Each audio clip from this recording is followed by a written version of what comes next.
তিনিচুকীয়া পৌৰসভাৰ অন্তৰ্গত ২০টাকৈ অধিক বাটপথৰ শুভ উদ্বোধন শ্ৰম মন্ত্ৰী সঞ্জয় কিষাণৰ। তিনিচুকীয়া চহৰৰ বিকাশৰ যাত্ৰা অব্যাহত ৰখাৰ স্বাৰ্থত অসম চৰকাৰ আৰু তিনিচুকীয়া পৌৰসভাৰ দ্বাৰা তিনিচুকীয়া চহৰৰ বাটপথ, নলা নৰ্দমা আদি কৰি বিভিন্ন প্ৰকল্প নিৰ্মাণৰ ক্ষেত্ৰত যথেষ্ট গুৰুত্ব প্ৰদান কৰা পৰিলক্ষিত হৈছে।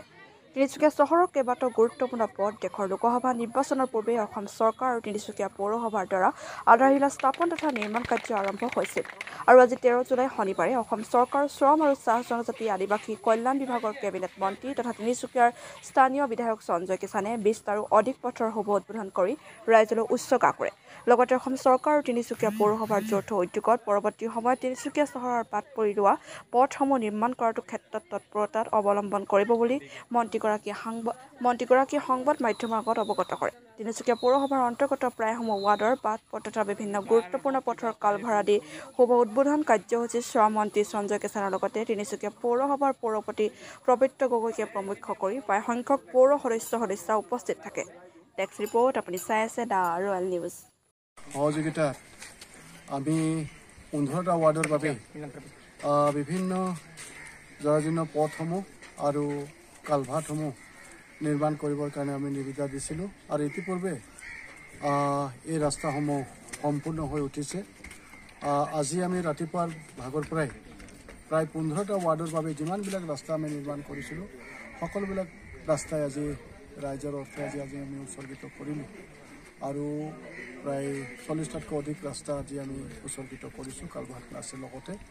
গতিকে আমি তেতিয়াৰ পৰাই ৰাইজৰ আশীৰ্বাদেৰে এই তিনিচুকীয়া বিধানসভা সমষ্টিৰ দায়িত্ব গ্ৰহণ কৰিছোঁ। তেতিয়াৰ পৰাই আমি চেষ্টা কৰি আছোঁ যাতে ইয়াৰ ৰাস্তা পদূলিসমূহ উপযুক্তভাৱে নিৰ্মাণ কৰি ৰাইজক সুবিধা কৰি দিব পৰা যায়। তৎসত্ত্বেও যথেষ্ট ৰাস্তা এতিয়াও নিৰ্মাণ কৰিবলগীয়া হৈছে। ইতিপূৰ্বে আমি প্ৰায় 8 কোটি টকাৰ পুনৰ আমি বিভিন্ন ৰাস্তা পদূলিৰ বাবে আমি ইতিমধ্যে প্ৰস্তুতি আৰম্ভ কৰিছোঁ আৰু খুব সোনকালে উক্ত পথসমূহৰ বাবে টেণ্ডাৰ কৰিলে আমি আৰু বহুকেইটা ৰাস্তা আমি নিৰ্মাণ কৰিবৰ কাৰণে সক্ষম হ'ম। ইতিপূৰ্বে আপোনালোকে জানে যে তিনিচুকীয়া পৌৰসভা এলেকাধীন কেইবাটাও ডাঙৰ আঁচনিৰ বাবে ইতিমধ্যে মাননীয় মুখ্যমন্ত্ৰী ডাঙৰীয়া যোৱা তিনিচুকীয়া কেবিনেট তেওঁ ঘোষণা কৰি গৈছে আৰু উক্ত ডাঙৰ আঁচনিসমূহৰ বাবেও আমি ইতিমধ্যে আগবাঢ়িছোঁ। বিশেষভাৱে মাল্টিপাৰ্পাছ যিটো কাৰ পাৰ্কিং তাৰ কাৰণে আমি আগবাঢ়িছোঁ, ISBTৰ কাৰণে আমি আগবাঢ়িছোঁ, পইজন ফিল্ডৰ কাৰণে আমি আগবাঢ়িছোঁ, আমাৰ নপুখুৰী সৌন্দৰ্য বৰ্ধনৰ কাৰণে আমি আগবাঢ়িছোঁ, আমাৰ ফ্লাইঅভাৰৰ কাৰণে আমি আগবাঢ়িছোঁ।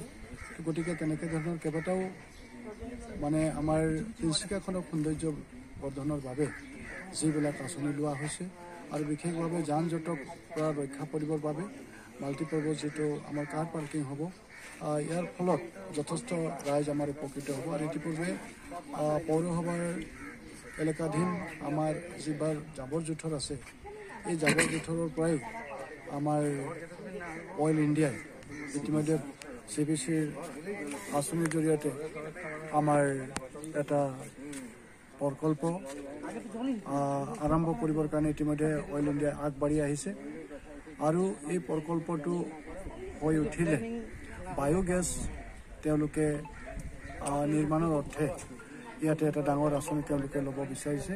ইতিমধ্যে তেওঁলোকে প্ৰায় এই আঁচনিটোত প্ৰায় 100 কোটি টকা খৰচ কৰিবৰ কাৰণে আশ্বাস প্ৰদান কৰিছে। গতিকে উক্ত এই আঁচনিসমূহ হৈ উঠিলে তিনিচুকীয়াবাসীৰ বাবে যথেষ্ট সহায়ক হ'ব আৰু তিনিচুকীয়াখন আমি দূৰ আগুৱাই লৈ যাবৰ কাৰণে সক্ষম হ'ব।